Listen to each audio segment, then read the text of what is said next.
كنت أقدر الجميع، وقلبي كان مفتوحا لهم دائما، أستقبلهم وأحتويهم وأمنحهم كل ما أملك من حب وعطاء. كنت صادقا في مشاعري، لم أتردد يوما في أن أقدم لهم الدعم وأن أكون السند لهم في وقت الضيق. لكن ما حدث كان قاسيا صاعقا، كأنني تلقيت طعنة من أقرب الناس، من أولئك الذين كنت أعتقد أنهم سندي وعوني. خذلوني بلا تردد، وكأن ما قدمته من حب وتضحية لا قيمة له.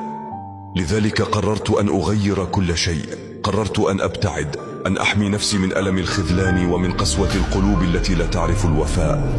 هذا القرار لم يكن سهلا، لكنه أصبح ضروريا، لأني لم أعد أحتمل المزيد من الجروح. قررت أن أغلق أبوابي، أن أكون حصنا مغلقا لا يدخل أحد ولا يقترب مني أحد.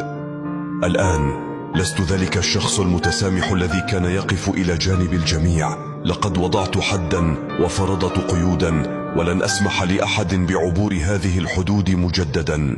لن أفتح أبوابي لأحد مرة أخرى.